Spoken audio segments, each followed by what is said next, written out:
Right, good morning, everybody, and thank you for being here. Just a bit of an update in terms of the status of our meeting today. This will be an informal meeting as the legislation allowing this will be an informal meeting as the legislation allowing formal meetings to take place remotely has now expired, and future formal meetings will need to be face-to-face. This will still be a public meeting, and members of the public will be able to follow us on YouTube, which is being broadcast right now.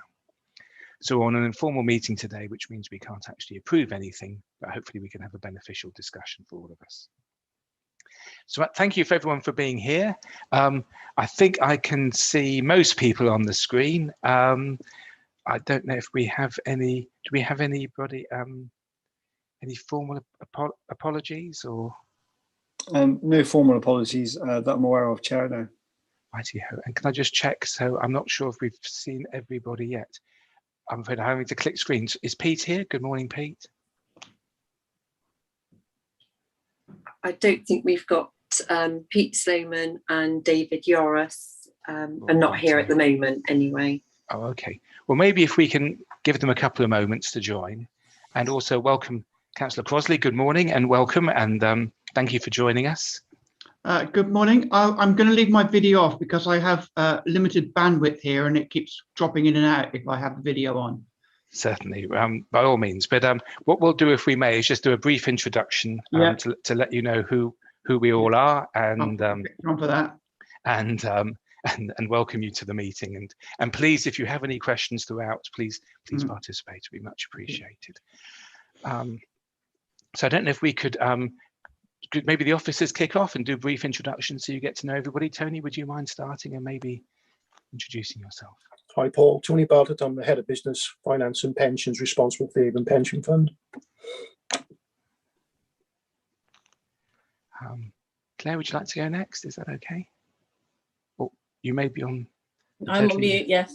Hi, I'm Claire Newbury. I'm the Employer Services Manager. Do you want me to hand over to Jeff? Yes, please, by all means, pass it on to the next person, please. Thank you, Claire. Sorry.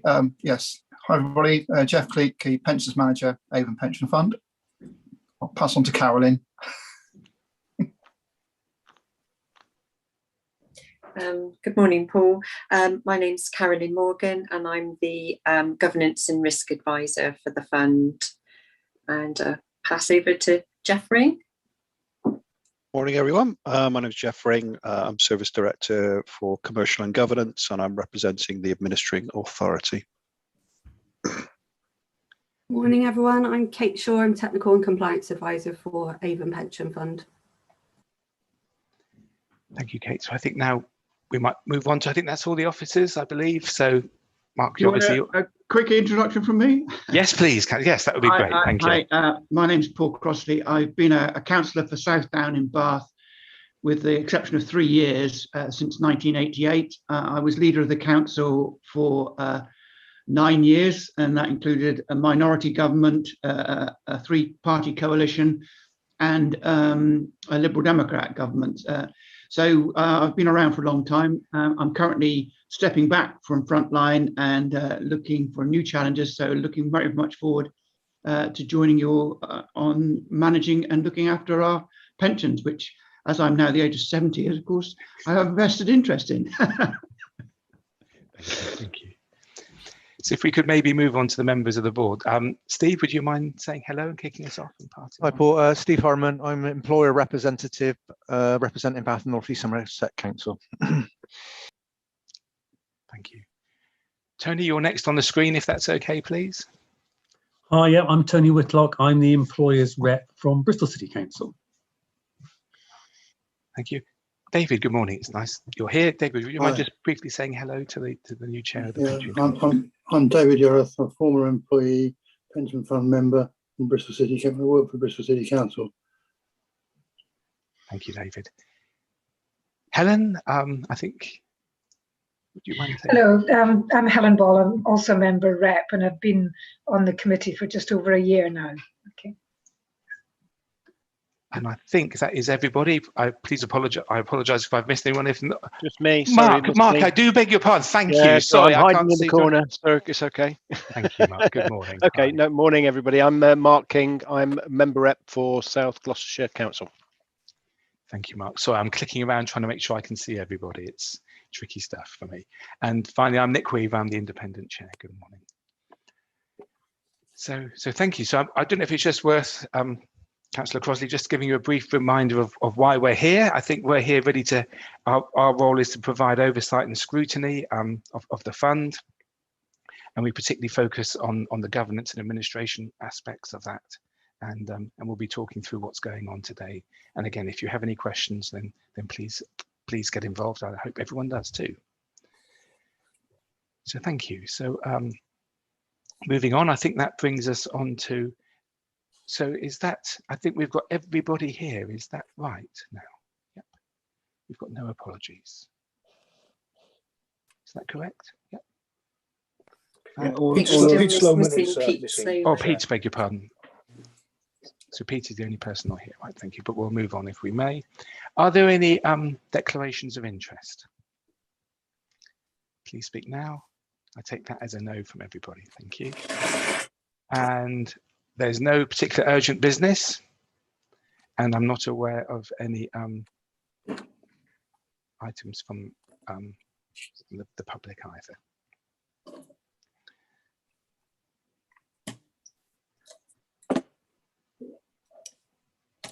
So any items from the members we should discuss? I'm not aware of any. So if not, I take that as a no. So what we'll do, if we may, is have a look at, just to note the minutes from the previous meeting. I don't know if anyone has any comments on those, or any can. They seem very clear. If not, we can then crack on to the regulatory updates. I'm not quite sure who's going to take us through that. Is that you, Kate? Or yes, it's me. Right here. Thank you, Chair. Thank you. And if you wouldn't mind, maybe for my benefit, but maybe for newer members too, maybe where you feel appropriate, giving any background would be very helpful too, please. Yeah, okay. So a regulatory update has been included in the papers for noting, and it gives you a position on key issues as at the end of April 2021. So just to highlight a couple of key items of interest. So starting with McLeod, on the 13th of May, HCLG published a written ministerial statement outlining some key remedy policies. All of the key policies outlined in the statement are as expected based on the proposals under the consultation they ran. A full consultation response and draft regulations are expected to follow later in the year, with final regulations expected to be implemented in April 2023. The public sector exit payment cap. This was previously introduced in November and subsequently revoked in February. We probably all remember that. In April, MHCLG again wrote to chief financial officers of councils and combined authorities, letting them know about a new requirement to provide data on exit payments. The data will be used to inform delivery of the government's policy to end excessively high exit payments in the public sector. Moving on to Gmp indexation.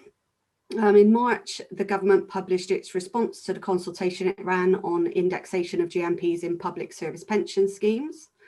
So the response concluded that the government's decided to make the interim solution that we've been working with since April 2016, the permanent solution going forward. So this approach means that we'll continue to provide full indexation to those members with a GMP reaching their state pension age beyond April 2021. And finally, in March, TPR launched its new Code of Practice consultation. It's outlining a draft new code, which consolidates most of the existing codes of practice with some updates and amendments into a new single online code. Included in the consolidation is the Public Service Code of Practice 14. Consultation closed yesterday and Avon Pension Fund submitted a response ahead of the deadline. I'm happy to take questions on any of that or anything else in the paper if anybody has any. So I think, may I kick off and others can add if I may. I think all these things coming through, aren't they? Whether it would be McLeod or whether it be the 95k cap. I guess to me are just more examples of the LGPS becoming increasingly complex. And as people may know, the 95k cap is to try and place, if someone is made redundant, and they're over the age of 55, then they have been able to access their pension, and there can be a cost with that, and that's what the government is trying to clamp down on, making sure that isn't too excessive. And that's been complicated and was frankly a bit of a disaster in the way they went about it, wasn't it? It's taken several years, but it hasn't gone away. And then I think with McLeod, this is another retrospective thing where they're trying to go back and gather. The demands on us are going to be huge, aren't they, in terms of gathering data from our employers because of a different scenario in the way we calculate pensions. Yeah, that's correct. We have started the data collection with employers. That's currently ongoing. But I think it would be interesting to hear people's thoughts, because these one-off exceptions, these demanding projects, they seem to be going on for quite a long while now and getting increasingly complex. I don't know if that's the view of the officers or whether that's something we should be concerned about. I don't know if anyone has any questions or thoughts. What do you think? I'm quite happy to just make a couple of comments, Chair, if I may. I think pretty much since the regulations changed back in 2008, it's been an ongoing situation whereby there's been more and more work coming through from a regulatory point of view, and also increased governance, particularly now with the regulator being on board. But the regulations have changed significantly to alter the LGPS rules in 2008 and obviously again in 2014.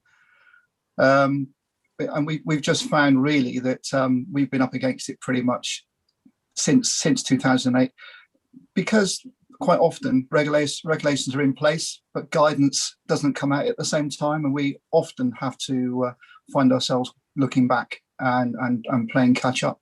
That causes massive backlogs in work, and it just impacts all round really. Obviously it impacts members, but it impacts staff in trying to undertake the work required to manage this. And McLeod clearly is going to be a big issue for us, and the potential for the reintroduction of the 95k cap, however that may look, when that does finally come through at some point in the future.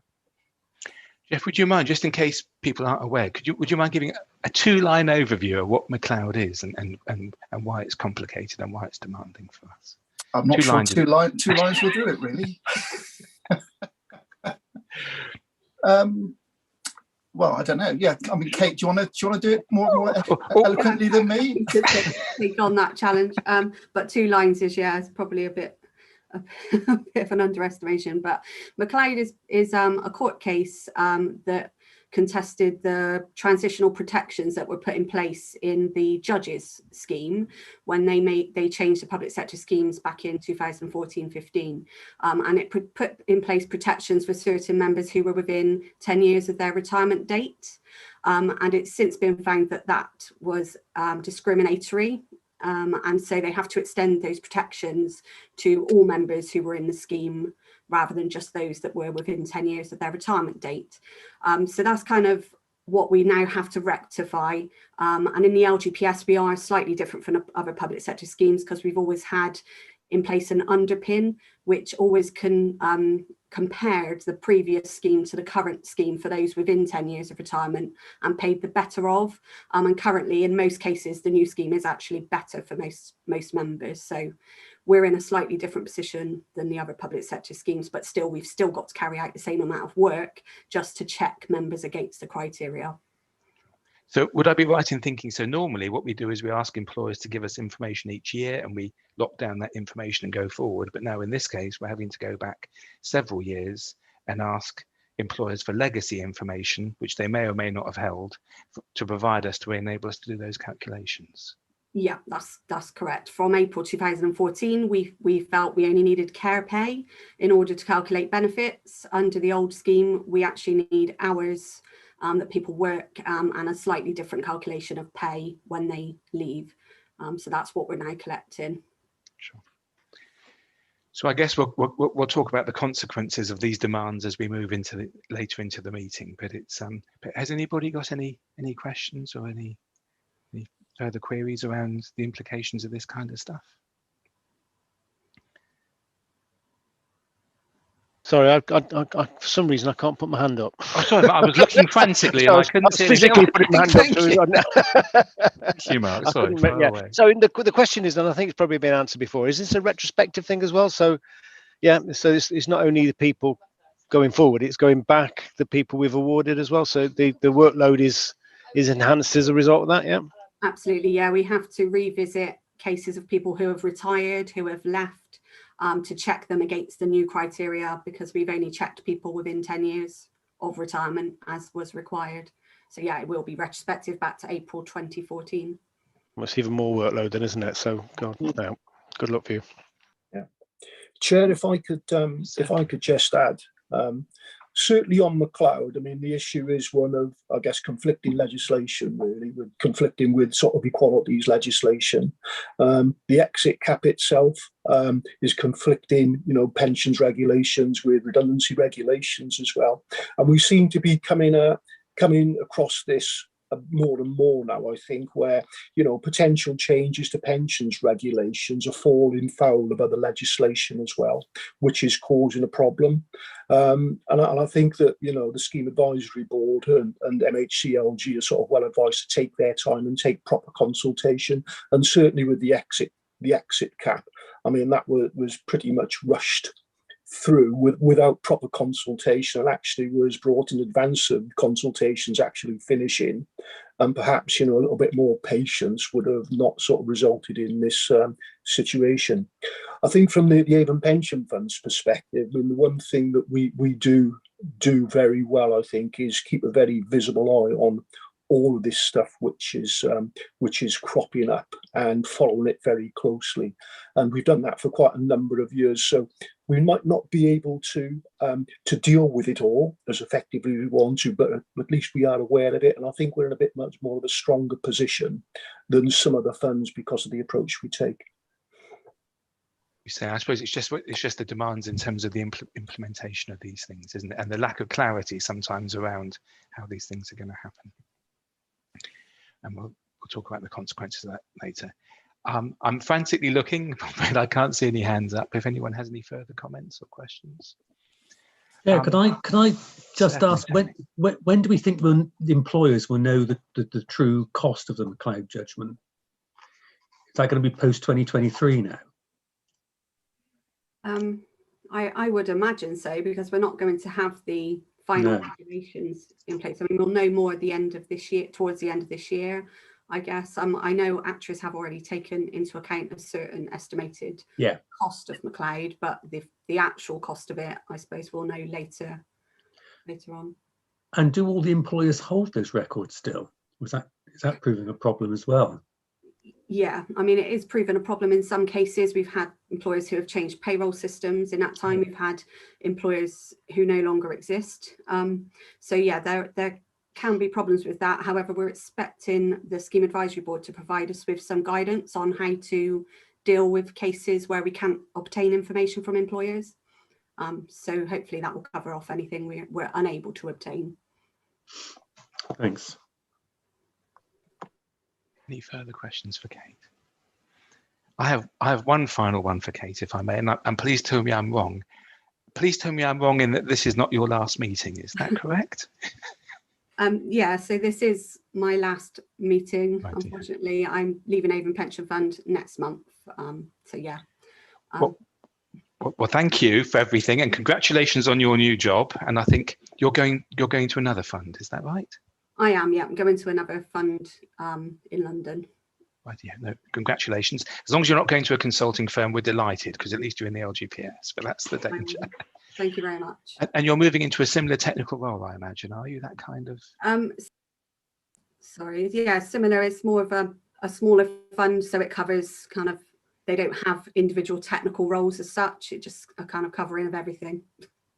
Well, congratulations. And on behalf of all of us, thank you very much for making it all so clear and helping us through this stunningly complicated stuff, because it is just increasingly complex, isn't it? But you help us through it brilliantly. So thank you very much indeed. And, no problem. Thank you from all of us. As well, thank you. Thanks a lot. All the best. Thank you. Oh, Pete's joined us too, so.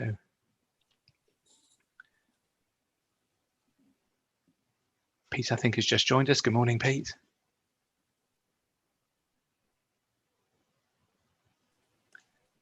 Might be on mute, but getting there. But welcome, Pete. If you're here, I hope you are, and maybe we can now move on to the fund and employer performance. Jeff, is it you who's going to take us through that? Yes, Chair, it is. Yes, thank you very much. So this report is for the board for noting. So generally, with the ongoing COVID crisis, officers have now been working remotely from home for 14 months. Focus remains on the management of critical processes to facilitate the payment of member benefits, while still recognising the need to maintain all other business as usual requirements. This continues to be achieved against a background of ongoing staff recruitment and training, continued regulatory demands, and the uncertainty around the eventual return to the office. Overall, there has been a general downturn in some areas of performance, although this can be mitigated by work that's been undertaken elsewhere on a number of projects that we've undertaken. I'm going to take you through some of the appendices in a little bit more detail to maybe just cover off some of the areas of work. If we can look at Appendix 2, first of all, which is the fund performance against the service level agreements, the KPIs from that. Looking at the retirement, so that the top cohort, there has been some slippage, but we are still achieving targets mainly when we look at the sort of 5-day sort of excess, if you like. Retirements generally can be quite complex, particularly where there are now many members have AVCs included, which have to be factored in, and also on the overriding issue of any tax charges that have to be worked through and checked. So that does add weight to some of the process there, I have to say. Yeah, I'm going back. Rather than keeping me, I've got a 1:30 appointment. So, but I'm here for a minute. Hi, David. Sorry, thank you. Sorry, Jeff. It's okay. No, I wasn't sure where that came from. We are looking. We've focused on what the regulator has specified as critical process. So our focus has been around ensuring members are paid. We cover off any deaths. So those are the main focus areas. There has been a request through from the regulator generally to ensure that all funds don't forget the other responsibilities. We clearly pick those up. There has been a bit of a focus recently on looking at transfers with some specific downtime to clear some of those, because there has been a little bit of a build up there. So we obviously also encourage members to self-service wherever possible. So we've got a bit of a build-up on estimates at the moment.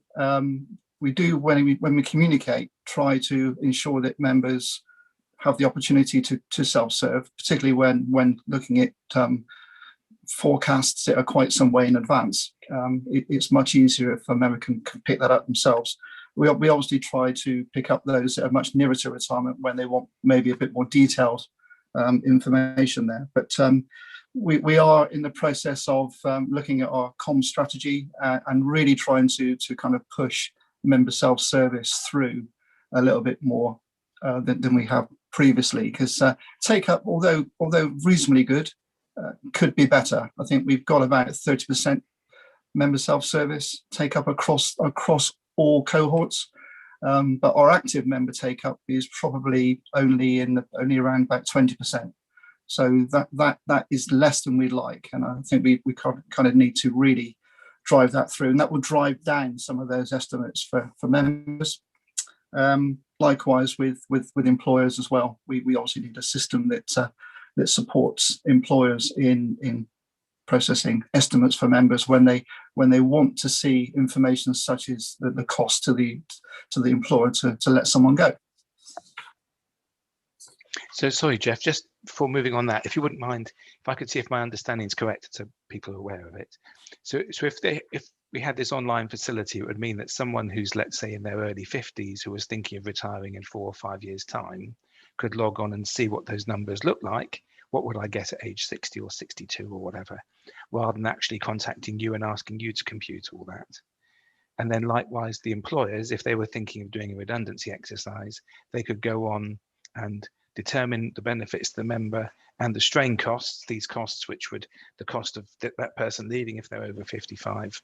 Again, they could self-serve on that if those facilities were there, rather than again placing that demand on you. Is that roughly right? Yeah. That's pretty much it. I mean, certainly for I'll cover off employers first. I mean, there is a facility within the system to enable employers to get some information out on certainly on strain costs.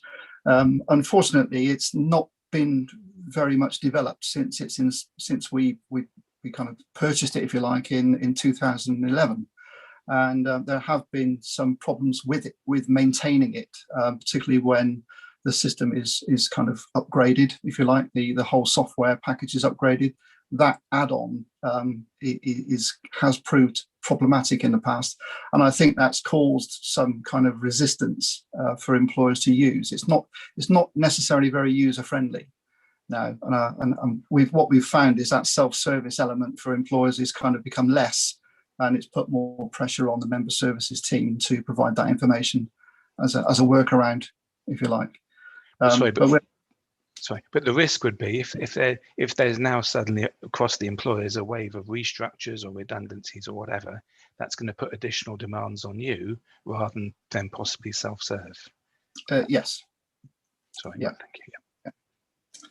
And likewise with members, you're quite right. I mean, we do try to encourage all members to use a member self-service or My Pension Online.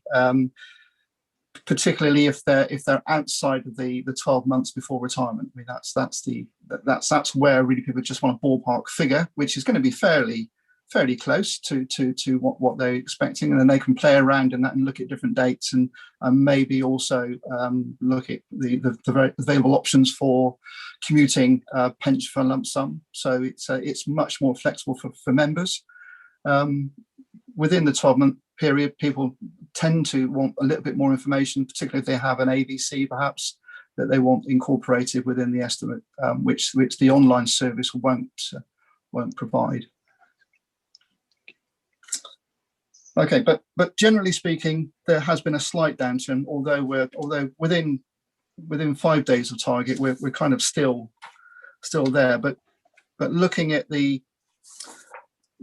Annex 2, which gives a kind of you can see that in the trend over the last 4 quarters. So pretty much since we went into lockdown in March of last year, there is a general downturn in most of our processes. But again, it's incredibly difficult for staff to work remotely when normally, particularly on the member services team itself, they are used to working with colleagues, and you've got that you're surrounded by your peers really who can sort of provide support and help in that discussion around those complex cases. Everything now has to be timetabled. You have to, you have to pick up the phone, or you have to get online to run things through, and it's not as speedy a process at the moment in the way that we're working. So it has had an impact, clearly. Likewise, we can move on to Annex 3 of Appendix 2, which really shows our workload at the moment. So that covers off the number of open cases that we have, and those cases that are workable. So they're actually within the office, as it were, rather than waiting for a response to come from a third party. Going back 12 months, we had just under 3,000 cases that were ongoing, and those are all case types. We're now up to just under 5,000 in effect. That's been pretty constant. That 3,000 has been pretty constant all the way through until kind of the end of the year. It's really the last 3 months that those numbers have really jumped up. There is a couple of reasons for that, and that can be kind of pointed at an issue we have with one of our employers' payroll providers, a change in payroll provider, which caused a bit of a stop in information coming through to us completely for a number of months, and that's now being rectified and is in catch up. hence the sudden increase here over time. Also, we actually did experience a bit of a backlog on our leavers coming through, and that issue was kind of being held up on the employer services side. Again, we've rectified that now by putting a project in place to clear those down. But once you clear those down from the employer side, if you like, the employer services team side, then that filters across to member services, because they then have to do some of the work to translate that into benefit calculations out to members. So we are kind of where we are at the moment. I'm hoping to see, having spoken to the managers recently, that we've got some plans in place to kind of see some of these numbers come down. So the workload, I would say, is probably a bit of a peak around about now. It would normally be around about now anyway, because it's year end. So we always see a bit of a peak in workload around year end, because we tend to get a sweep up of leavers and issues coming through to help us process the year end exercise. Again, just to kind of look ahead to electrification of how we deal with our employers. We operate iConnect, which allows employers to upload to us the information on a monthly basis. We kind of were 3 parts of the way through getting everyone on board with iConnect just before the last valuation, at which time we paused it because it would have been difficult to carry out the full valuation and still have people onboarding, employers onboarding. That then was enhanced by the lockdown with COVID. So we are now looking over the course of the next 12 months, or before April of 2022, to get those remaining employers onto iConnect, so that year-end issue won't become such a problem over time, because you were dealing with it month on month. And those nasty queries that crop up in April that relate to someone who left the previous June, who had 3 employments, left 2, and then rejoined another employment somewhere else. We'll kind of work through on that month by month basis, so we won't have that issue at year end, doing all that reconciliation then. Yeah, so that's pretty much what I want to say on the workload.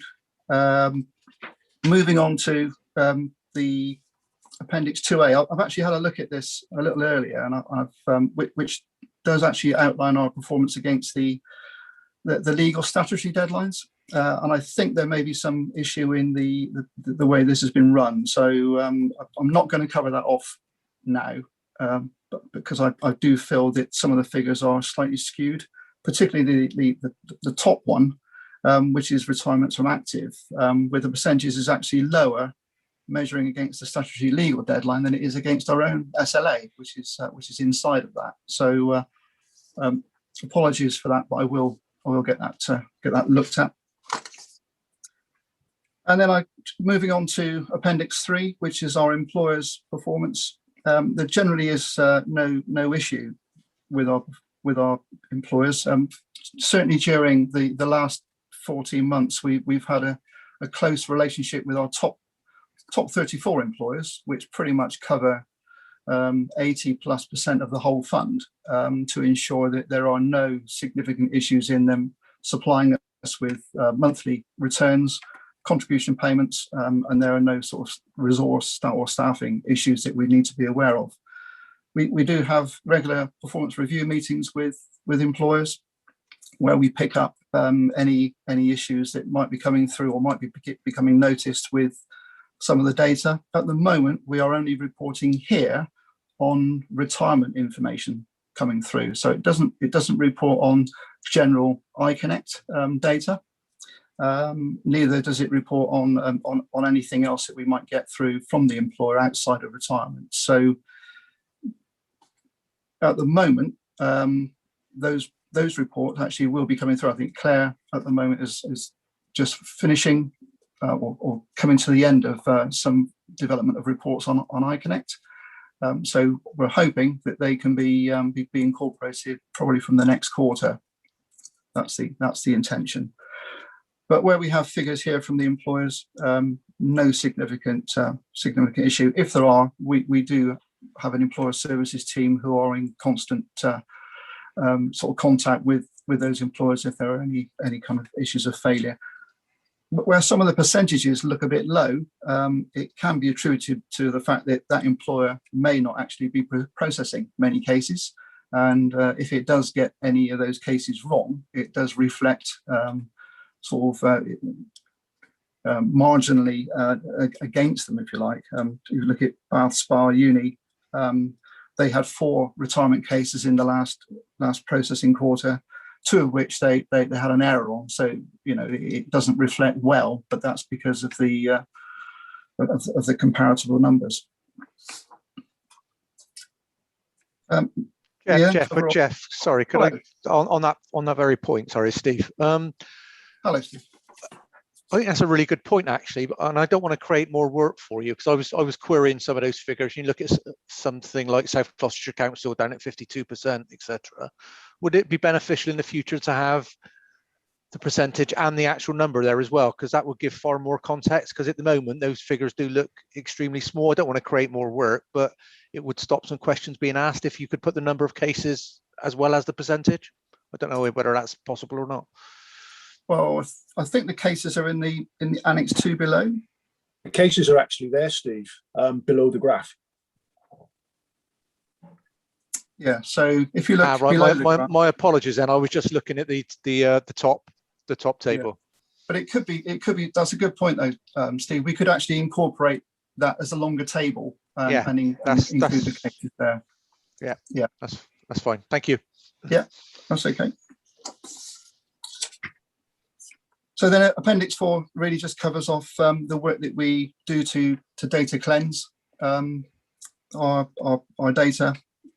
So bearing in mind the volumes that we're talking about here, there are marginal changes quarter by quarter. There is a slight increase or slight improvement in our overall data score over the last quarter. But that's reflective of changes that may be quite marginal underneath. If you look at the more sort of detailed breakdown, so the reports generally are snapshots at any given point in time.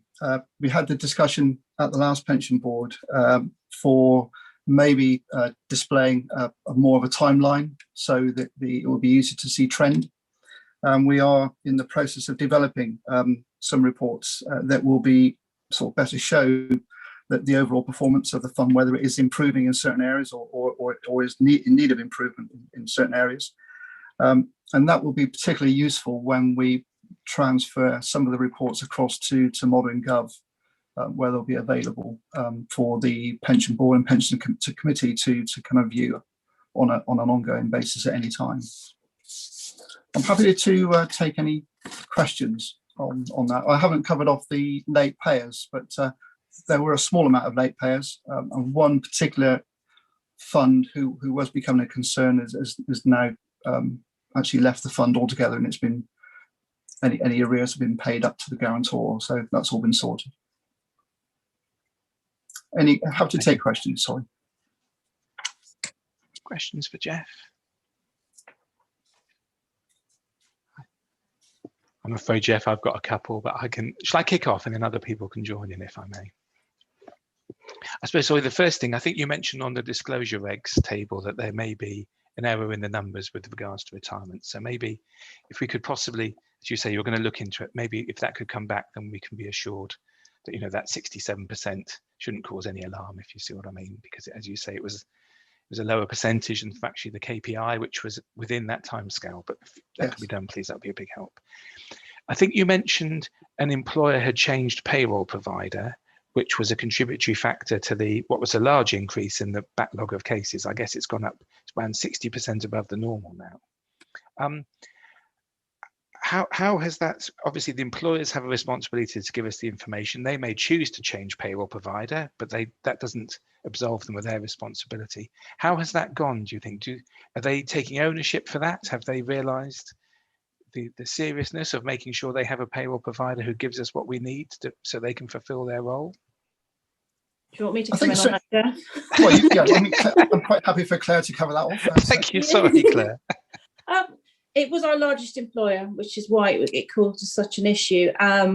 They've had teething problems over the last 12 months going back to their payroll provider, which is Midland HR provide the software, and they've got it internally. So yes, we are making them aware of the severity of the problem. I'm now considering issuing a penalty fine because of lateness due to year end as well. And I think sometimes we try to work and engage with employers on a day-to-day basis. Penalty fines is a last resort, but sometimes penalty fines make people listen as well when it's shown on a scorecard and so on. So yes, I'm not sure whether they do sometimes, but we are due to have a review meeting with them as well. We have quarterly SLA review meetings, and that's going to be brought up. I've been in discussions with the senior pensions and payroll person.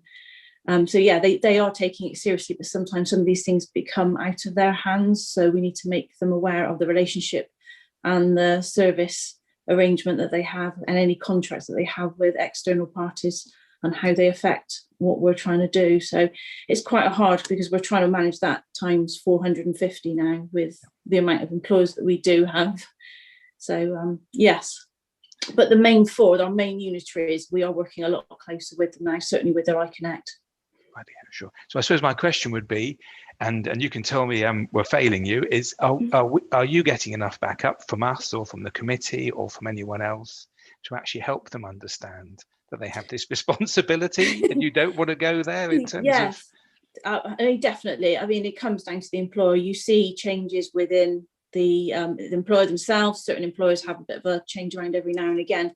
But in the main, they certainly the main four, they work with us. And we've got the employer relations team, which is their role to tell these employers about their responsibilities. And forever, we are reminding them, offering support training. And the training has proactively died off in the last 12 months because it's been very hard to provide that. But we certainly are there to help them when we spot problems at the moment. And in the next 12 months, again, we plan to roll out that training again proactively.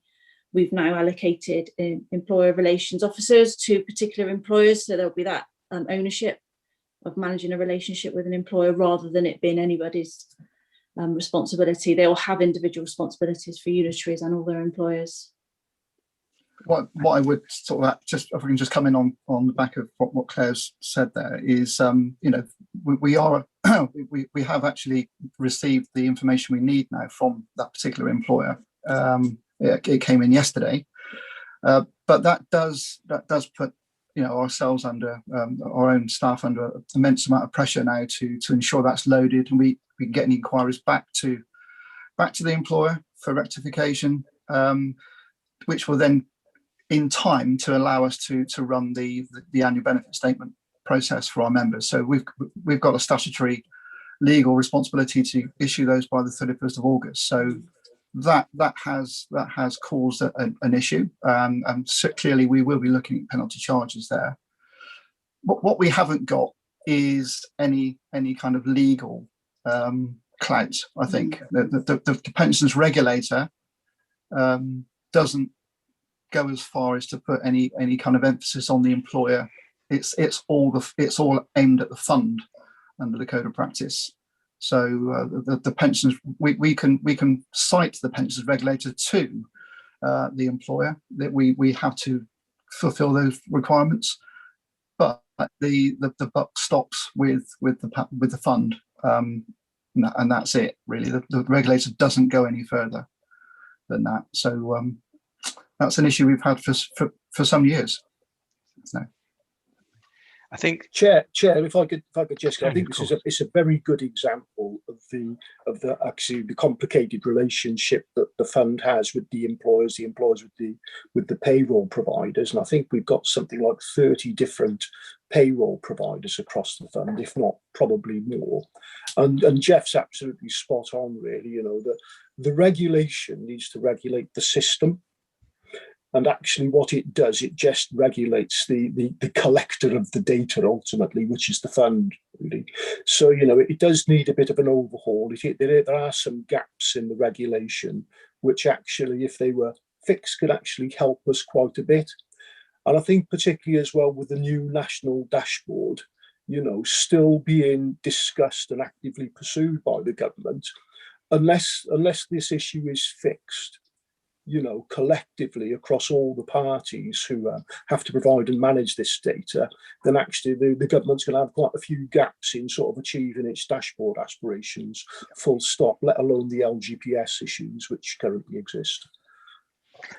But I think, Tony, I mean, they only talked about the 95k cap for 5 years and then got it wrong, didn't they? And the dashboard's been going on for what, 10 or 15 years, I believe. So I'm not holding out hope for that. I'm just wondering, I guess, is there anything pragmatically we can do to support? I'm not suggesting, I know some funds have used an approach of public humiliation in terms of people who aren't providing information. They've escalated it to boards and committees, and when it's got to committee, it's quite a surprise, I think, to members to hear that their organisation is using a payroll provider maybe that actually isn't delivering the service to their staff.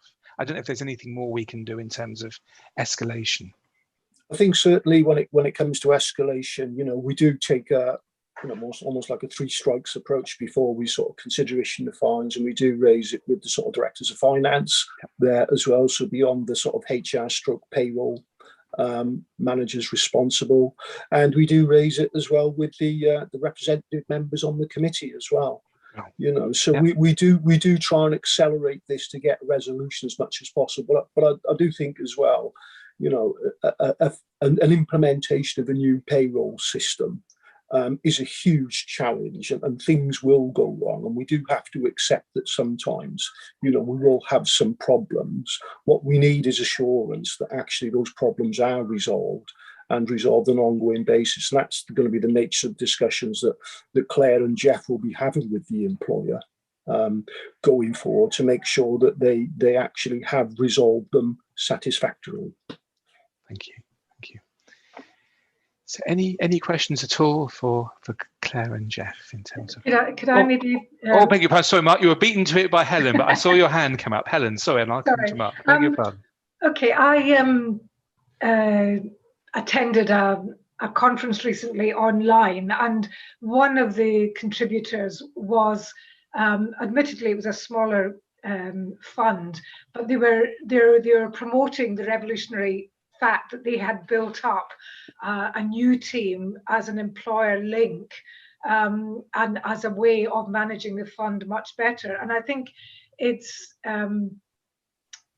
I think what the message that came through to me very strongly was how important it was to have that ongoing link with individual employers, but that it was an increasingly complex task, not simply because you've got very large employers who obviously take up most of, you know, are the biggest contributors to the fund, but because there's ongoing increasing numbers of smaller and possibly less experienced funders. You know, at times they might take up more time than the bigger employers. I know in this instance, obviously, you've got an individual problem, but I just wondered if there was an ongoing issue with these very small employers and the proportion of time that they possibly take in terms of your workloads.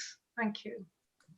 Yeah, thanks, Helen. That's a very good question. So we have an employer relations team in place. One of the major issues, I think, is turnover of staff. So we have 4 large employers, a number of medium-sized employers, where there is some resilience built in within those employers to manage change. Where that isn't apparent is generally the smaller employers who have maybe just one person who runs the payroll, does all the posting of the contributions, etc., has to understand the employer responsibility. That person disappears. There's no business continuity. That's a regular occurrence, and certainly there's a lot of time spent in repeatedly having to communicate and provide training to the smaller bodies to enable them to fulfil their requirements. So yeah, I mean, it's like painting the Forth Road Bridge, I think, when it comes to employers and training there. It's never ending.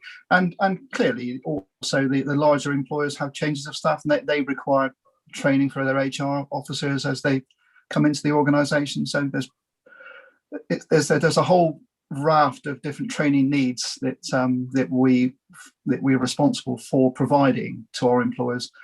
Again, going forward, it will be really helpful to have much of this held, that resource held digitally, if you like. So it's there as a fallback, if anything else, or a place for them to go to get reassurance. Thanks, Jeff. Thank you. Mark, you had a question. Yeah, just a brief one. I was surprised that the self-serve was so the usage was so low, really. And having used it, I've been at a certain age, having used it extensively over the last few years, and how manipulative and how informative it is, that you said I think 20% take up. So I thought if it was a way of reducing your workload, is to try and promote that avenue more. I don't know. Yeah, no, Mark, you're absolutely right. It's about 30% across the board. I think its active membership is lower than you would expect, though. Particularly, with new starters, people being of a younger age and more technically savvy, you would think that will be their preferred method of communication, really, online. So we have promoted it, but I think we need to revisit the way that we have promoted it going forward, and that's going to be part of the communication strategy, is to really ramp that. Maybe getting somebody who has used it to promote it as well, to say how good it is, because I just think it's an immense asset to the fund. So I think you may have a YouTube hit on your hands. I think the combination of, there we are, you see. So maybe there is an opportunity. That's a very neat idea, Mark, to promote it with, and maybe focusing that kind of more senior in terms of age membership, isn't it? I imagine people in their let's say their 40s, such as you are, and in their 50s, those are the people who might be showing more interest at this stage in time in terms of predicting their future pension. So thank you. Any more questions for Jeff or Claire? Nope. That's great, thank you. I keep clicking around to try and make sure I don't miss anybody, but I think we're there. So moving on, if we may, Tony, is it you who's going to provide us with a verbal update on the Brunel investment pool, please? The Brunel itself, you're probably aware we've had local elections recently. I mean, by way of an update, there hasn't been an awful lot which has moved since the last reported. So the governance review, which has been ongoing, has led to some changes in the services agreement, which has gone through shareholders' approval process now, and we're just signing off the legals bits on that.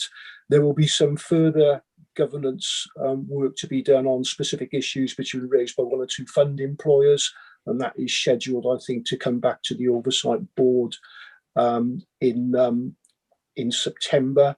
We've had one or two new members of the Brunel board itself, which I think I reported last time to individuals. But the local elections themselves seem to have thrown up quite a few changes of representation at the moment. We think that there could be as many as 7 new members of the Oversight Board itself. So there'll be quite a bit of a sort of training, I guess, and settling in to be undertaken over the coming months of the new board members to get them up to speed with Brunel as well. And we'll wait and see how that actually works through then in the operations of the board as we move forward. Brunel itself has been working quite hard to try and improve the reporting of performance over the last few months. I think it's quite a challenge, really, with 10 individual funds all requiring slightly different levels of detail and having slightly different focuses on what they want from their performance reports. So it's proven to be quite a challenge as well. But I think we're starting to get there now. So that's a bit of a work in progress.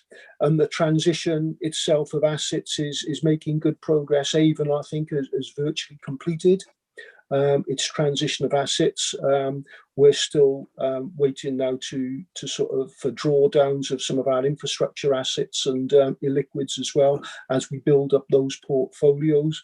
But certainly Avon's in a good place when it comes to transition, and I think some of the other transition issues with some of the other funds have all been resolved now, and that is moving at pace now. So I think generally speaking, Brunel is in a good place at the moment on delivering its transitions program and moving more and more towards business as usual of monitoring the performance of assets.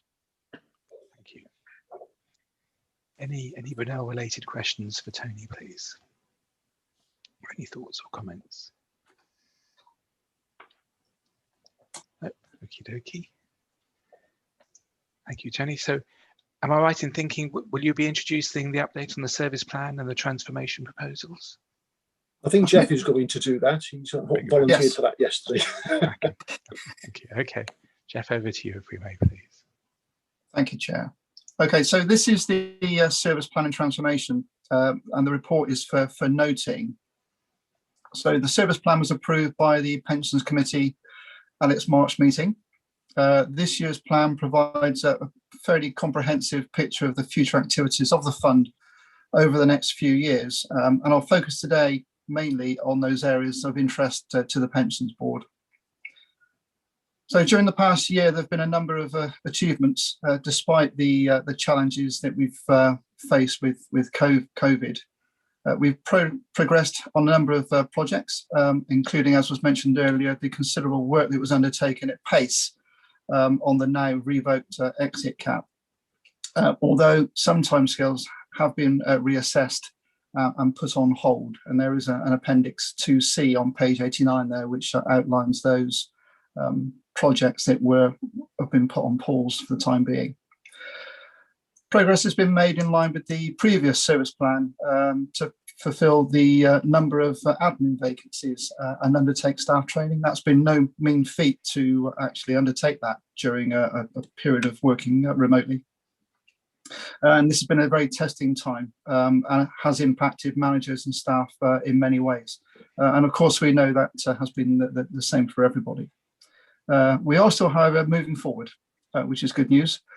Which is a positive reflection on the commitment demonstrated by staff over recent times. Looking forward in the short term, the council itself, so our own authority, is looking to improve its IT support for staff, and so everyone will be provided with new spec laptops, and that rollout has started already. I think it's in 3 phases. So I think they're pretty much through phase 1 now.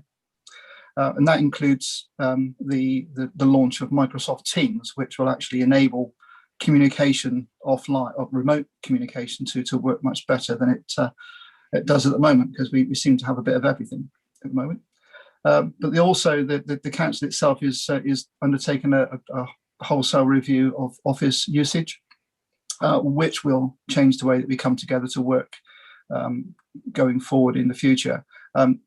That's kind of in progress at the moment. Discussions are ongoing with kind of the team set up to see that through, and I think we'll get to understand more how that will actually really impact on the Avon Pension Fund later in the year.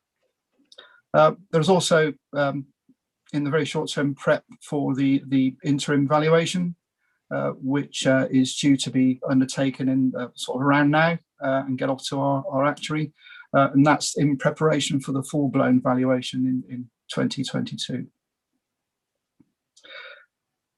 For the Avon Pension Fund generally, and in an operational sense, the biggest challenge has been the sudden move to home working and the digital requirements that's been thrown up by all of that.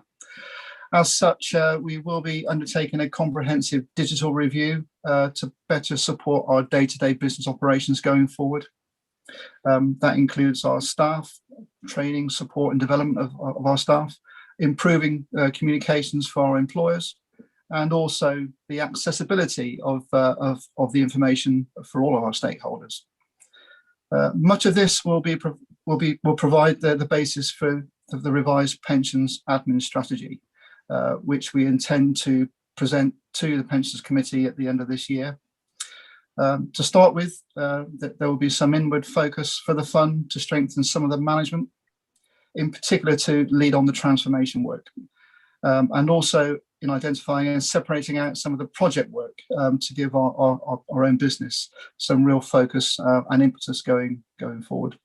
There is a high-level structure chart included at Appendix 4, which kind of sets out the high-level structure to actually take this forward, at least in the initial stages. Some progress has been made since the committee meeting in March, but much of that being still in the planning phase to set our direction of travel. Finally, as Kate mentioned in her legal update, and as Carolyn I think is covering in the next paper, the Good Governance Stage 3 review has recently been published, and the pensions regulator has just closed its consultation on the revised single code. And that will need to, well, both of those will need to be taken into consideration when preparing the admin strategy going forward, as that incorporates any good governance arrangements as they emerge and become better understood into how they will operate. So the challenge for us will be how we're going to deliver this. And I suppose a question for the board to consider is how will the pension board what will the pension board want to do in regards to kind of monitoring the fund's progress over the course of the next few years. So that was pretty much how I wanted to end the intro on that. So I think we're all happy to take questions. Thank you. And that's quite a question for us, but questions for Jeff. Has anyone any thoughts or comments, please?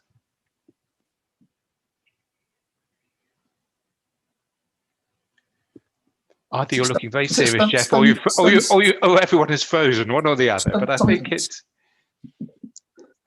it's just going to be, in the best and worst sense of the word, just a very challenging. It's just a very challenging time, isn't it? And there's going to be a lot going on. So as you say, we're going to need to find ways of practically, supporting but challenging and understanding how things are progressing, because there's a huge amount going on. Yeah, I mean, I think this is, the last 14 months has demonstrated the significant need to invest and in technology. Yeah. Because we've spent the last 30 years with technology gradually evolving, and we've kind of glued bits together. We've undertaken to develop a lot of areas ourselves, and we're not technical experts necessarily. We have been very fortunate in having people within our own staff who are very technically minded, and that's been a real bonus and a real help. But we haven't. I think it's an opportunity to really review everything that we have, and look at having something going forward that it really supports the service and all stakeholders, and that's equally our employers, our members, and our own staff going forward, because this is now a new way of working. And I think it's us remember. Sorry, I beg your pardon. A question. Sorry, Nick. I interrupted. It's difficult to know if you're being seen. I just on your question about how to take things forward, I would suggest that if there was a problem arising that really needed to be focused on, then obviously it would be helpful to have that to come back. But also, if perhaps the review of the service plan was done on a themed basis, so that because it's not something that's going to be delivered tomorrow, it's a long-term process, so we could look at different themes at different meetings, so that we could go into an area in greater depth, but not to then ignore if problems were coming up. A specific question I had was around is there thinking about the balance that in terms of people's work-life balance, is the intention that people will come back into the office, or is it on a sort of 2 days a week or 3 days a week? Is there? I'm not asking, is there a definite answer to that, but the sort of the trend of thinking that is going on there. And the other related question is, particularly when you've got new staff coming in, how is that going to be managed? Because it must be incredibly difficult for people to come in new and be working at home. Is there going to be an emphasis on them possibly having more face-to-face contact than standard staff? Yeah. Shall I sort of take that one, Jeff? Yeah. Because I think the way that the council, the term that's being used across the council now is sort of blended working. So what that means is they're looking at which staff need to come into the office because they physically need facilities to work in the office, as well as those who need to come into the office for other reasons as well. But the plan is that most staff will work effectively do their work at home, those that were office based, and actually come into the office for training, meetings, what have you, and some of those work aspects where you'd actually need to have that group session type working available. So we're expecting that to develop over the next couple of months and probably to come fully into operation in January next year. But obviously there are plans being made at the moment to get some stuff back into the office as soon as possible, really, looking at hot desking and how we're going to make use of the offices as well, whilst the council is also changing the structure of its office estate as well. So remodeling the offices in the civic centre to enable that kind of blended working to operate more effectively. As far the big eye opener for us, really, I think on the Avon Pension Fund is that over many years we've been developing our focus on both the members and the employers, and what COVID has come along and done is says we need to focus on ourselves as well, as a service, as a fund, as a group of people and individuals. And the plan is to bring in a transformation manager to help some of that change. We have, through the appointment process of new staff, identified a number of people who will be undertaking and delivering ongoing training to those people. So, we sort of onboard them into the organisation, and that needs significant development over the coming years, really, because actually we need to be able to do this in a digital way. So what we're looking to do through our transformation program is to really attack our digital needs and understand our digital needs, not only to support our employers and our members, but also to support ourselves as well. And I think just a really good example of where we are, the reports that Jeff is talking about earlier, and all the statistic reports, they take quite a long time to produce. And sort of lots and lots of hours of interrogation to try and get them right. And actually, in this day and age, they should just be available on the desktop at the touch of a button. And that's kind of where we need to get to have that kind of level of visibility and support, which is there immediately. So it will take quite some time to develop and get there. I think there is quite a journey to be undertaken by some of the software suppliers, and some of their thinking needs to change as well into their approach with this, but also by ourselves in sort of defining those needs and how we operate. There is quite a bit to work through what it actually means in terms of more flexible and more blended working for the staff, and how we need to carry on communicating and engaging is something that we're working on, and being able to meet those needs, not only in delivering output and performance, but also in being able to motivate staff and being able to sort of look after their well-being as well. So I think, for us, the COVID issue has thrown up a whole raft of challenges, which until then were probably gone under the radar a little bit. But now we're sort of brought out to the fore, and we just have to deal with them. And you're absolutely right, this is going to take quite some time to implement. And, given where we are, that the challenge will be on an ongoing basis, how we can sort of resource this and maintain momentum. Pete, I can see your hand is up. Yeah, I think following on from Tony's comments, I guess from a role of the committee, it's about understanding what those key actions are as the plan develops further, those timeframes, and how, I guess, in two ways. One, we can either support.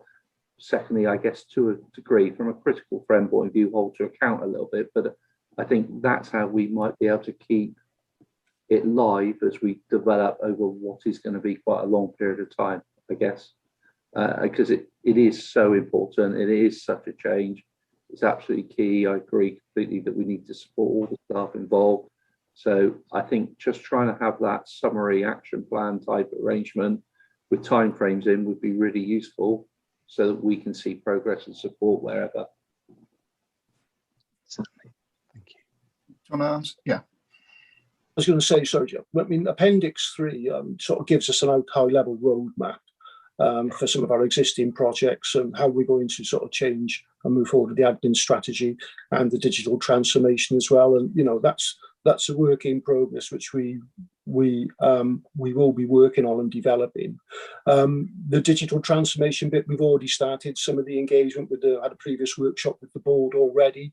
You know, and I think you're absolutely right. It's that critical friend bit, which I think we need to support us going forward, and we'll be looking to bring more of these issues, as Helen describes them, to the board, you know, to sort of get some feedback and some sense of perspective on sort of prioritising some of this stuff and helping us to sort of maintain direction and momentum in this strategy. And Tony, all I was meaning, because you mentioned about the transformation role and the new role, I thought there would be an added emphasis later on. So that's what I was trying to capture in keeping that alive. Yeah. Steve, you have your hand up. Yes, thanks. Thanks, Nick. Yeah, it's just a quickie. I'm just looking at the service plan projects which we put on hold on page 89, and it seems quite counterintuitive to me to look at the top two, the member website and the employer website, and you know they've been put on hold for a completion date in 2023. Bear in mind, I understand the immense pressure which all the staff, etc., are under. It does seem counterintuitive, because I think if we can get the content right on the member website, wouldn't that take some pressure off of the staff having to deal with queries? And I'm just thinking, I understand why some of these projects have to go on hold, but that one does seem a bit odd to me, because if we get the website right, surely that would take pressure off the staff with dealing with queries. It's just a general comment. I just wonder what your views are on that. Yeah, so it's a fair comment. It's a good point, Steve. I mean, obviously at the moment the website is maintained, but it just hasn't been further developed. And I think part of the review of the transformation and to kind of enhance the resource that's available, that will become swept up with that project. So although, you know, we are maintaining an existing platform, it's really just about sort of trying to kind of grow it and develop it so that it becomes part of the kind of digital sort of resource that we haven't got at the moment. So in actual fact, it's not on hold as such, is it? It's kind of morphing into something different, is what you're saying? Well, it will do, yes. Yeah. Okay. I think all of the technology elements which were in our existing plan are now morphing into this transformation plan, really. And you know, the key bit for us is that for so many years, I think our capability is being driven by the software supplier. So they bring out the new piece of kit and we will use that. And what we want to do is to try and change that now to say, well, actually, what do we really need? You know, and start to set the scene ourselves, really, and set our, you know, drive that process much more now through transformation. You know, and I think that's going to, you know, the member website, the employee are two key areas, but also having that digital information base, that digital hub, which will help all our new staff, our existing staff, you know, and also even board members and committee members as well. You know, are pretty crucial really to the new way of working. So we need to get those right and really think them through.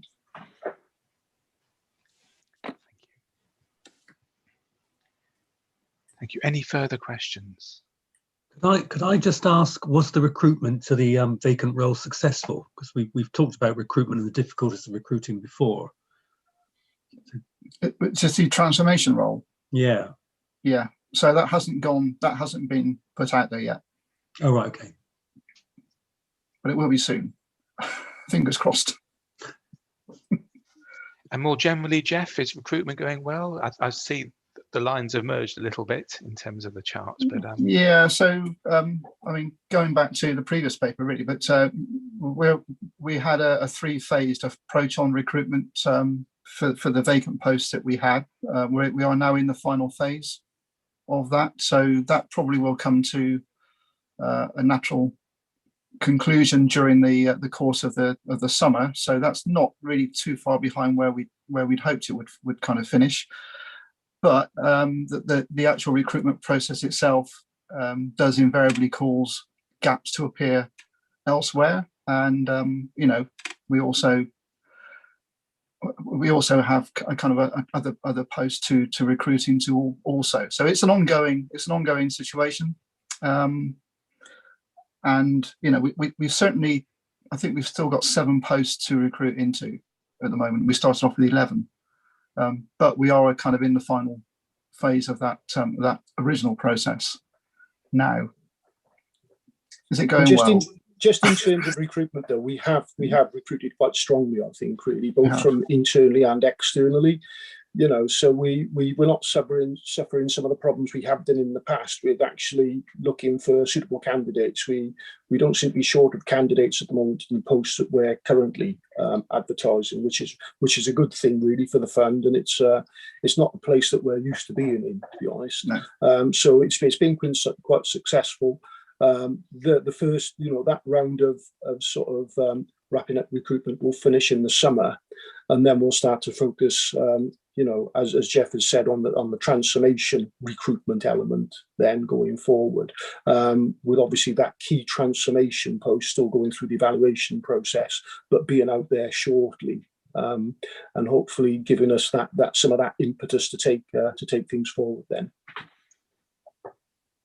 I don't know if Claire wanted to just mention something, because Claire's been more closely involved with recruitment most recently, and I think you've got some quite good experience of some recent appointments.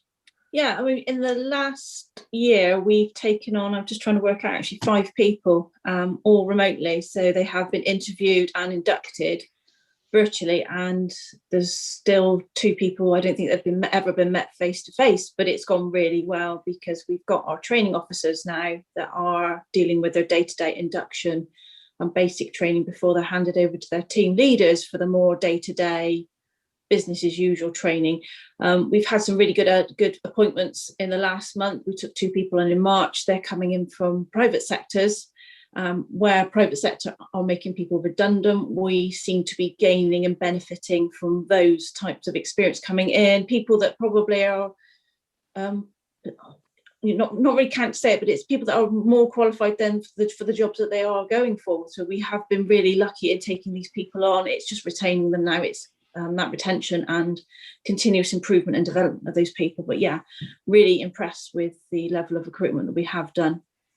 Long may it continue. Thank you, Claire. Okay. Any further comments or questions, please? Okie dokie, thank you. So, Carolyn, are you going to take us through the good governance review and the TPR stuff? It would help to unmute myself. That's right. That's fine. Put you under unfair pressure. I'm sorry. I beg your pardon. Springing that on you. I would have learned that one by now. Okay. Yes. Thanks, Nick. So this report sets out a summary of the following. So the Scheme Advisory Board's Good Governance Review. This review was set up to examine the effectiveness of LGPS governance, and the Phase 3 report provides details of the recommendations, which has now been submitted to the local government minister for consideration. The timeline for implementation is expected, but it's likely that the recommendations will need to be in place by April 2022. And I've set out a list of the recommendations from the report within the paper. Secondly, as Kate has already covered, the pension regulator has published a consultation on its new single code of practice. So this first phase combines 10 existing codes, which includes the Code of Practice 14, which has been relevant to the LGPS since 2015. We've set up a project to review the fund's position against the new requirements of both the Good Governance Review and the Single Code of Practice, and we will be putting in place an action plan for implementation of the additional requirements. Finally, this report provides an overview of the annual governance review, which is undertaken by the Pensions Committee each year in June. So this includes a review of the committee's terms of reference, governance compliance statement, and scheme of delegation. I just wanted to bring to your attention that the appendices attached to this report are the documents which were approved in June 2020 as the amended versions for approval at the June Pension Committee meeting have not yet been finalised. And happy to take any questions.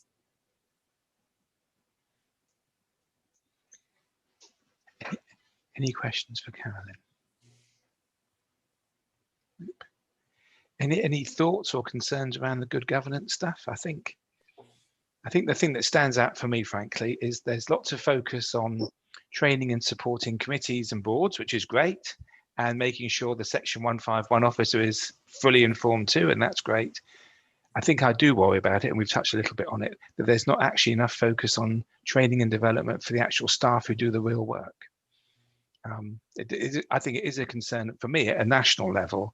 There isn't anything really in place for people to have a structured career path with appropriate qualifications and training to help bring people through. And I do wonder if we're going to face that as an increasing challenge in the next few years. That's just my bizarre observation, but I think, aren't there, the professional firms are all focusing on the good governance review, the 4 actuarial firms who work really within the LGPS, and they're providing lots of training, I think, for boards and committees, but actually it'll be interesting to see what we can do for the staff as well in terms of them having a career path.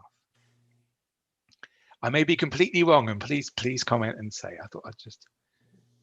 I think certainly, Chair, you're right. The privates, the consultants are focusing on the training of board members and committee members. And I think what this good governance proposals will do when they come into regulation is to bring the level of training for the committee and the board to a par, which is a good thing as well. Yeah.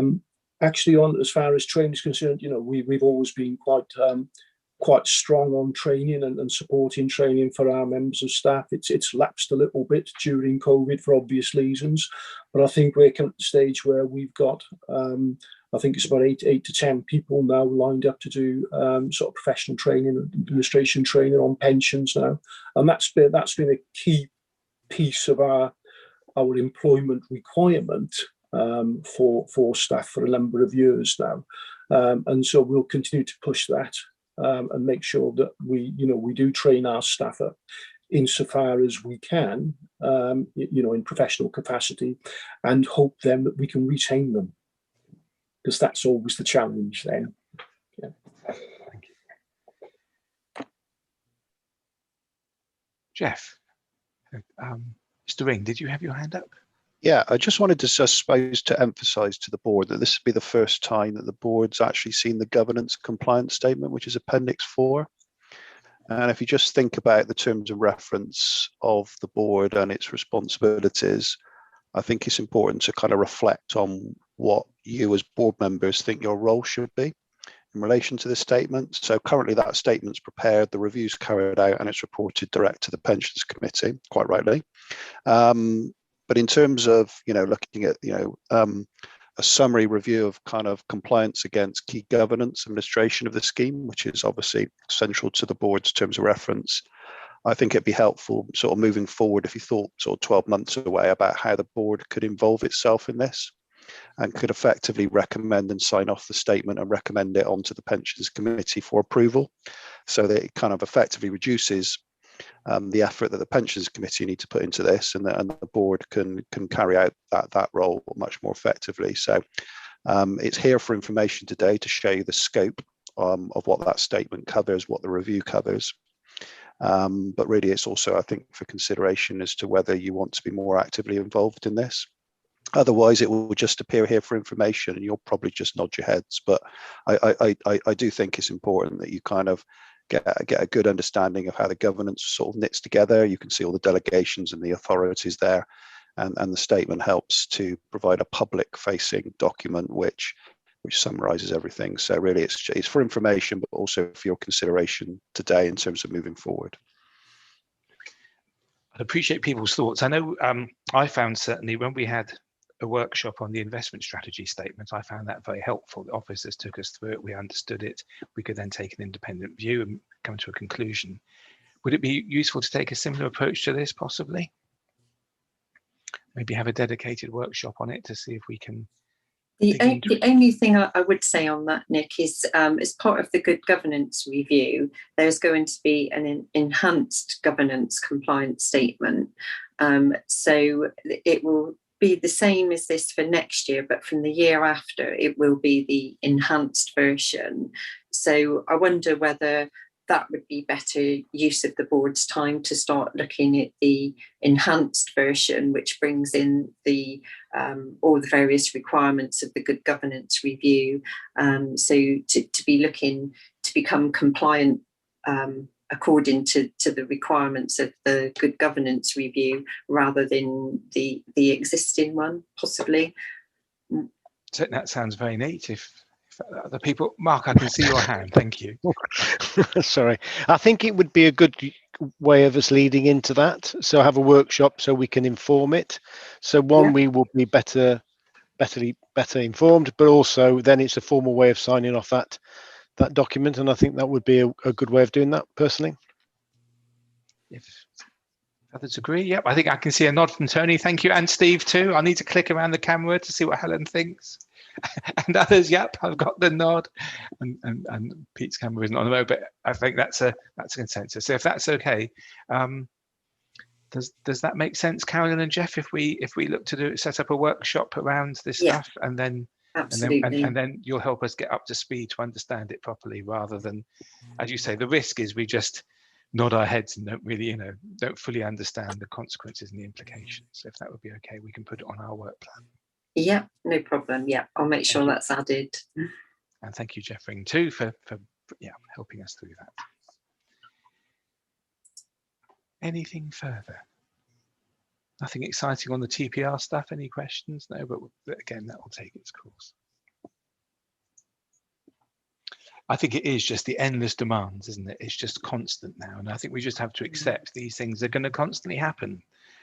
So we need to be tooled up to do them. That sounds great. Thank you. So next up, I guess, is the risk register. Yep, so that's me again.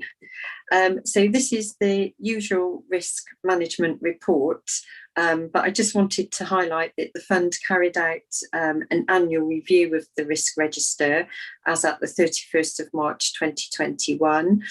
And overall, in the last year, all risks have been reviewed at least once, and there have been the following changes across the whole year.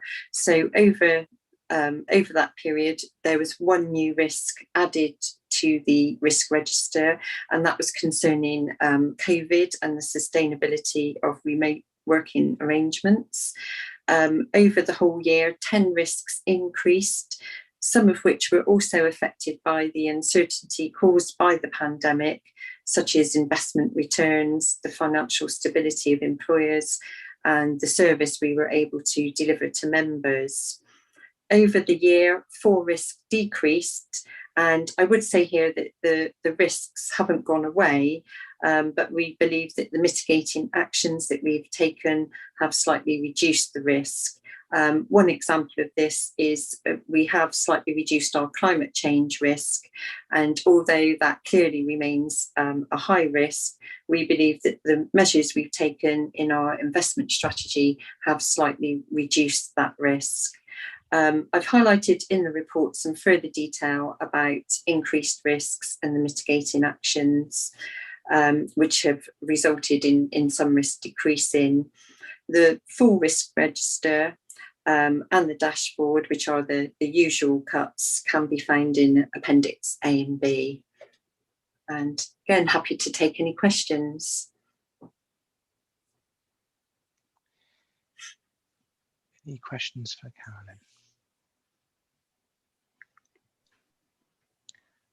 Carolyn? Sorry, Nick, just me, Steve again. Yeah, of course, Steve, yeah. Just a quickie, and I'm not trying to be picky or anything, but I know it's a long-term risk, but the recruitment of staff, we just heard how well it's going, and we're in a different place now, but it's still shown as RAG rated red. Was that just because of the timing issue? I think we're still considering it as a high risk, despite what's been done. Jeff, I don't know if you want to comment further. Yeah, I mean, Steve, you're not wrong in what you've said. That's a good point, but it is considered still high. And obviously, at the beginning of this meeting, you'll be aware that we're losing the technical compliance advisor now, so it isn't going to change. Okay, thank you. For the time being. Thank you. Anything further from anybody? Nope.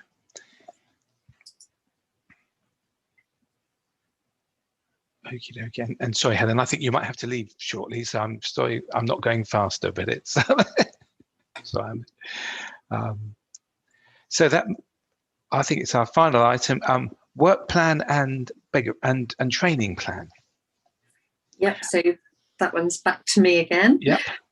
So attached to this report is the Pension Board's work plan and training plan for the year to date.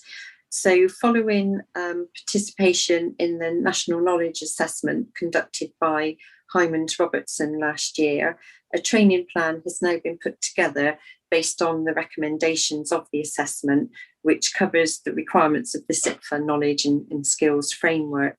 So a series of 3 workshops will be held, and these will be held jointly with the Pension Committee starting in the autumn of this year. And details of those have been added to the work plan, sorry, the training plan. Thank you. And again, happy to take any questions. Maybe while people are having a think, can I just mention a couple of things, if I may, Carolyn? I think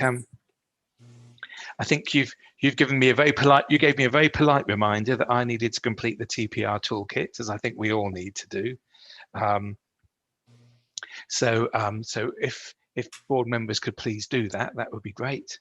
And once it's been completed, if we could let Carolyn know that we've done it, then I think that will help us show that we're fulfilling our role, won't it? And I guess if anyone has, if possible, Carolyn, if you could send us all a refresh of the link, just to make sure we know where it is, and we do that, because that would be good. I think in terms of the resourcing on the local pension board, we've been planning to kind of we're looking at temporarily kind of overstaffing our local pension board to make sure there's sufficient cover, as I think the terms of a couple of existing members will come to an end in the next year or two. And so I think our thoughts were we'd recruit a couple of additional members this year and a couple of members next year as well, to kind of be in a shadow role initially.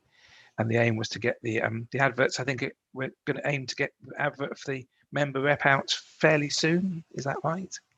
Yeah, I mean, the communication about the member rep is actually going out in the pensioner newsletter and then the member newsletter. So I believe the pensioner newsletter is actually gone, and the member newsletter is about to go shortly. Right, yeah, so we're encouraging people to apply, so they might be in the shadow role initially, but it helps get them up to speed with all this technical stuff we're involved in. And I guess I understand the closing date's going to be around the end of July, and then hopefully interviews might be in person. I'd be like to certainly come and meet these folks in August and September. So again, we're better resourced for the future and help people get up to speed on what is an increasingly challenging and key area for the fund, isn't it, really? So I guess then the intention would be that those people could, if we can work to that timetable, then they'd be able to shadow and join us from November onwards, and hopefully get involved in as much of the training as possible too, as part of their induction. Yeah, sure. Well, thank you. So I think, and then I think the final thing I was going to mention was I think we're going to start putting the work together in the next few weeks, aren't we, in terms of our Pension Board annual report. And if anyone has any suggestions or comments as to what should be included, then please let us know. Or I'm sure we'll get a draft round. We'll pull together some ideas, but any comments and input will be greatly appreciated. Hopefully that makes sense. But any thoughts or concerns over the training plan, or any comments to add? I'm going to the hospital. I'm going to. I'm sorry, I'm clicking around to see if anyone has anything to add. But it'll be certainly great. I think Helen was very keen. Helen may have had to leave now, but it's keen to do stuff jointly with the committee too. Will be beneficial and help us, particularly as we're going to need to work more closely with them to make sure all those governance responsibilities are being fulfilled. I think I personally, sorry, Nick, I find those workshops very helpful and very informative, and I think it's a good way for us all to make sure we're on the same page, if that's not too jargony. No, that sounds spot on. I think if that's not too jargony either. So it's exactly that. And now I'm afraid rather than reading a dry document, it's much easier to talk it through and people help us understand it so we can take an informed view.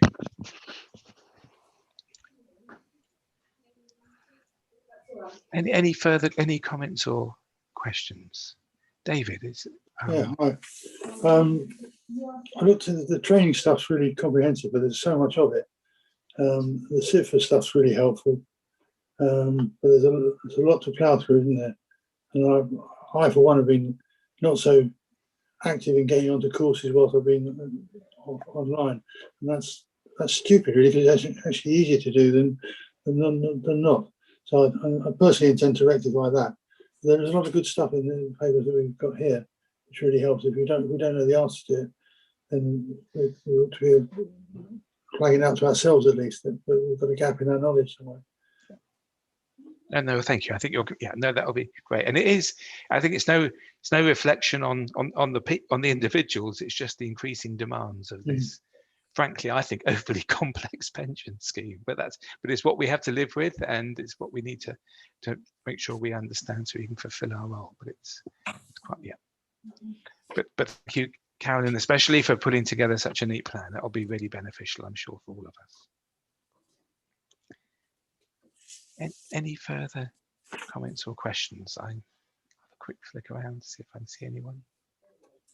Nope. Well, I think should I just come back on one thing? One thing I would like to know earlier, that the fact that the transition to what Tony was talking about is not yet complete, will impact on what we're doing in the staffing terms or not? As Brunel get to the finish line, it's the one thing that's much further behind where we think it ought to be. And Tony was indicating it's not yet finished. But what impact will that have? The transition, the Brunel transition program was reviewed last year as we sort of came into COVID to understand what the impacts were. So the program itself has been updated. Now they are well on track towards delivering that revised program. So I think that the program is due to complete this year or early next year. So by close of business in 21-22. The vast majority of transition should be undertaken. It still does leave ourselves, even with some legacy assets, as we sell off some of our liquid portfolios, which we don't want to transition straight away, because obviously that could be very, very expensive for us. And I think a number of other funds would still have some legacy portfolios as well to deal with. But the transition is well on target from Brunel.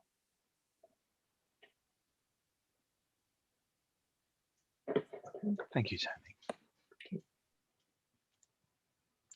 Any further final comments or thoughts, please? Nope. Well, thank you very much for everyone for participating. I'm desperately looking forward to coming. I don't mind if it's Tony. I don't know whether it's Keynsham or Bath or where we're going to be. Just say I'm itching to go, even though I think I'm suffering from not getting out of the house enough. So I'm very much looking forward to us doing stuff together in the future. Thank you everyone for participating today, and I'm hoping we'll catch up soon. And I hope particularly we'll find these workshops and this training together beneficial to help us all move forward. Thank you very much, everybody, and all the best, and look forward to seeing everyone soon.